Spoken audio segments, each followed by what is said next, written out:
in the world of comic book films, one of my most pleasant, delightful experiences at the movie theaters was the first Shazam movie. And again, admittedly, I always like to put this out there. I know I liked it more than most people did. I think most people really enjoyed it. I don't know if many people enjoyed it as much as I did, because I had a freaking great time. I think it's the third best DCEU movie that they ever put out, only behind Man of Steel and probably Suicide Squad, James Gunn's Suicide Squad. I freaking love the first Shazam. And while I don't think Shazam 2 Fury of the Gods was as good as the first Shazam, I still thought it was delightful. I thought it was a really delightful film. I had a very, very good time with it. But man, has it struggled. And it is now to the point that we can officially proclaim that Shazam Fury of the Gods is one of the, if not the biggest box office flop for the DCEU that they've had. We often talk about the fact that Black Adam did not even manage to make it to $400 million. Ladies and gentlemen, Shazam 2 is not going to make it to 150. Let me say that again. Shazam 2 is not going to make it, or at least it's going to have a hard time even getting to just 150. Again, I'm not sure it even will.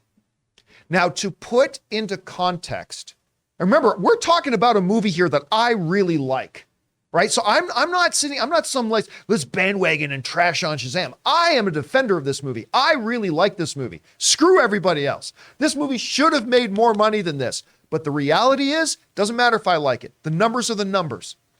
And this thing is a disaster. Financially speaking, it's a disaster and it deserved better. But let's put it into some context here. The first Shazam movie on its first weekend made $53 million.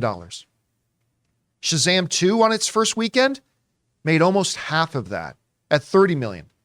Well, the movie was good. So you think, hey, it'll have legs. Well, the second weekend of Shazam, the original Shazam, made $24 million, only taking a 54% drop. The second weekend of Shazam Fury of the Gods made $9 million, representing a, say it all together, everybody, 69% drop. Nice. Significant. So then maybe you think, well, maybe it just took a little while for people to discover it. It'd be terrible if it wasn't so great. The third weekend of the first Shazam movie made $16 million. The third weekend, which we just had for Shazam Fear of the Gods, made 4.6. Nearly a quarter of what the last one made in its opening, or in its third weekend. And here's the big thing. The first Shazam movie didn't blow up the box office. It hung in there. Yeah, all right. $366 million. Shazam right now, after its first 3 weeks, with its numbers plummeting, have to this point only made $119 million. So guys, this is why I was saying, with it only making 4.6 million this weekend domestically, and probably with Super Mario Brothers movie opening, and now you got Dungeons and Dragons, which I think is going to have some good word of mouth. John Wick is still going to be out there. I think next weekend you're seeing Shazam making under 2. I don't think, now it still could cross 150 million. I'm not saying it definitely won't, but it's going to have a really hard time just getting to 150 million. Now, I don't know if it's got $30 more million it can make to even make what a lot of comic book movies in today's era make in one opening weekend. $150 million is not going to make that worldwide. Now, to put this into more context, consider this. Lest you be tempted to think, oh, well, you know, maybe just the box office isn't so great right now or all that kind of stuff. Okay, but put this into context. Shazam 2 came out in March. 3 other sequels came out in March. Creed 3, Scream 6, and John Wick 4. And one thing that all 3 of those movies have in common, all of them set franchise records. Creed 6, biggest opening in the franchise history. Or Creed 3, I should say. Scream 6, biggest opening in the franchise history. John Wick 4, biggest opening in the franchise history. So in an environment where you've got a bunch of franchise films coming out and breaking franchise records, Shazam comes out and hobbles to $119 million after 3 weeks. Look, if we are constantly being confronted with more and more evidence about why James Gunn and Peter Safran need to just hit the reset button on this property. And I'm not just talking about Shazam, I'm talking about the DC. You just had Dwayne "The Rock" Johnson, biggest movie star in the world. That movie couldn't make $400 million. Now we got the Shazam. Now, granted, Shazam 2 was never going to be a $700 million film. We all knew that. I mean, that's fine. We weren't expecting it to be a blockbuster. It's made $119 million in 3 weeks worldwide. By the way, that's not opening weekend numbers. That's worldwide. This movie's made $119 million and probably won't hit 150. It doesn't matter how much I really enjoy this movie, because I really do enjoy this movie. This is a financial disaster. And again, it just proves the point again that this whole thing that you're saying, the general movie-going audience does not have faith in the DCU the way it is. It's going to be really interesting to see how this impacts Flash. I expect Flash to be big, but I mean, I also think it's not going to meet its full potential because of a lot of the hurdles it has. Anyway, Chris, you're seeing these numbers. We're just putting it in context, comparing it not even to the big comic book movies. We're only comparing it to its own first film. Predecessor. In a context where all these other franchises are coming out in the same month and breaking records. What's your takeaway from this postmortem? I mean, it's a real shame because it's a fun film. Is it as good as the original Shazam? No, but it's fun and it's well done. And I think it really does speak to how people just don't care about these movies, or they don't want to invest their time and money in going to see these movies in a theater, right? Because right now, people are not turning up for it. And also, I mean, the reviews were not great from critics for this. I do think fans finally came out and were like, this is a fun movie. Is it as good as the other one? Not so much, but hey, go see it. And maybe that's just too little too late for most audiences, when you do have to be maybe a little bit more choosy with where your money goes these days.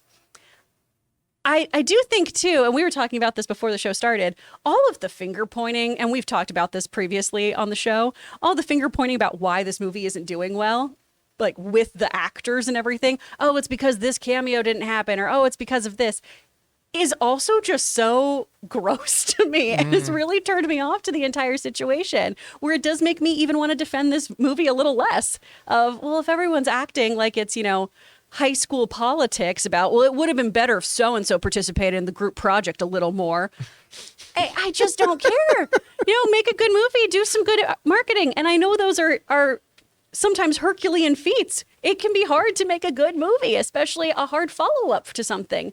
But the way that everyone is just moving around blame when it comes to the DC universe right now, too, is just so petty. They really, really need to get their house in order. And I know James Gunn has a plan for what he's doing. I know that they have things in place moving forward. But right now, I do think people just have no faith in what they're putting out. It's funny, too, because we talk a lot about, and it really comes up here with the finger pointing. We say all the time, what will cure everything? Winning. Winning cures everything. But the opposite of that is true as well. Is that because when something is a win, everything looks golden. Everything looks like everything's perfect. Everybody got along great. Every, rotator and everything moved in perfect synchronicity with every other moving cog and thing. Oh, everything was really, there could have been a lot of problems and drama behind the scenes, but because it was a win, nobody will ever talk about it. But when you lose, all those little things all come to the surface. The finger pointing, the blame, the seeing flaws. Because I'll tell you what, I guarantee you this. If Shazam had made $500 million, or if Shazam Fury of the Gods, I should say, had made $500 million, nobody would have talked about the fact that Dwayne Johnson blocked a cameo. Nobody would have been talking about this problem.